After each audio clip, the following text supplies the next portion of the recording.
ಈ ವಿಡಿಯೋ ಗೋವಾದಲ್ಲಿ ನಮ್ಮ ಮೊದಲನೆಯ ದಿನದ ಮಿನಿ ವ್ಲಾಗ್ ಆಗಿರುತ್ತೆ. ಸೊ ನಾನು ಲಾಸ್ಟ್ ವಿಡಿಯೋಲಿ ಹೇಳ್ದಂಗೆ ನಾವು ಬೆಳಗಿನ ಜಾವ 4 ಗಂಟೆಗೆ ರೀಚ್ ಆದ್ವಿ. ಬಟ್ ನಮ್ಮ ರೂಮಿನ ಚೆಕ್ ಇನ್ ಇದ್ದಿದ್ದು 7 o'clockಗೆ. ಸೊ ಹಾಗಾಗಿ ನಾವು ವೆಯ್ಟಿಂಗ್ ಲಾಂಜಲ್ಲಿ 2 hours ವೆಯ್ಟ್ ಮಾಡಿದ್ವಿ. ನಾವು ಅಲ್ಲಿಂದ ಗಾಡಿನ ರೆಂಟಿಗೆ ತೊಗೊಂಡ್ವಿ. ಅವ್ರ ನಂಬರ್ ಕೂಡ ಶೇರ್ ಮಾಡಿರ್ತೀನಿ. ಸೊ ಇದು ನಾನು ಬುಕ್ ಮಾಡಿದಂಥ ಗೆಸ್ಟ್ ಹೌಸ್. ಇದನ್ನು ನಾನು booking.com ಅಲ್ಲಿ 1 week ಮುಂಚೆನೇ ಬುಕ್ ಮಾಡ್ಕೊಂಡಿದ್ದೆ. ಆ್ಯಕ್ಚುಲಿ ಇಲ್ಲೆಲ್ಲ 12 ಅಥವಾ 2 o'clock ಮೇಲೆ ರೂಮ್ ಕೊಡ್ತಾರೆ. ಬಟ್ ಈ ಓನರ್ ತುಂಬ ಒಳ್ಳೆಯವರು. ನಮಗೆ 7 o'clockಗೆ ಚೆಕ್ ಇನ್ ಆಗಕ್ಕೆ ಬಿಟ್ಟರು. ಸೊ ಅವ್ರ ಡೀಟೇಲ್ಸ್ ಕೂಡ ಶೇರ್ ಮಾಡಿರ್ತೀನಿ. ಆ್ಯಂಡ್ ಇದು ನನ್ನ ಡೇ 1ನ ಮೊದಲನೇ ಔಟ್ಫಿಟ್. ಲಿಂಕ್ ಏನಾದ್ರು ಬೇಕಂದರೆ ಲಿಂಕ್ ಅಂತ ಕಮೆಂಟ್ ಮಾಡಿ. ನಾವು ಪ್ಲ್ಯಾನ್ ಮಾಡಿದ್ದು ಫಸ್ಟ್ ಡೇ ಸೌತ್ ಗೋವಾಲಿರುವಂಥ ಪ್ಲೇಸಸ್ನ ನೋಡಬೇಕಂತ.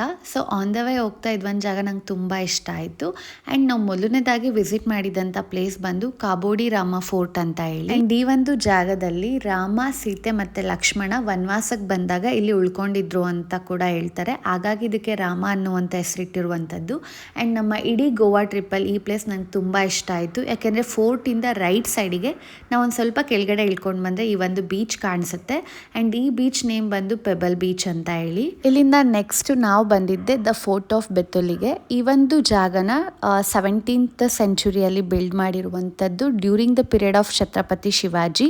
ಸೊ ನೀವು ಇಲ್ಲಿ ನಿಂತ್ಕೊಂಡು ನೋಡಿದ್ರೆ ಒಂದು ಬ್ಯೂಟಿಫುಲ್ ಆಗಿರುವಂಥ ಅರೇಬಿಯನ್ ಸೀದು ವ್ಯೂ ಕಾಣಿಸುತ್ತೆ.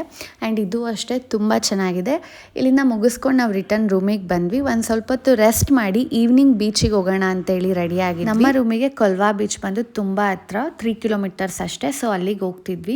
ಆ್ಯಂಡ್ ಈವ್ನಿಂಗು ಅಷ್ಟೇ ಬೀಚಲ್ಲಿ ಒಂದಷ್ಟು ಒಳ್ಳೆ ಟೈಮ್ನ ಸ್ಪೆಂಡ್ ಮಾಡಿದ್ವಿ. ಆ್ಯಂಡ್ ಇಲ್ಲೇ ನಮ್ಮ ಡಿನ್ನರ್ನ ಮುಗಿಸ್ಕೊಂಡು ಆನ್ ದ ವೇ ಹೋಗ್ತಾ ಒಂದಷ್ಟು ಶಾಪಿಂಗ್ ಮಾಡೋದಿತ್ತು, ಅದನ್ನು ಮಾಡ್ಕೊಂಡ್ವಿ. ಬೀಚ್ ನಿಯರ್ ಬೈ ಇರುವಂಥ ಒಂದು ಚರ್ಚಲ್ಲಿ ಇವೆಂಟ್ ನಡೀತಿತ್ತು ನಾವು ಹೋಗಿದ್ದ ದಿನ. ಸೊ ಆ ಚರ್ಚ್ನ ವಿಸಿಟ್ ಮಾಡಿ ನಮ್ಮ ಒಂದು ಡೇನ ನಾವು ಎಂಡ್ ಮಾಡಿದ್ವಿ.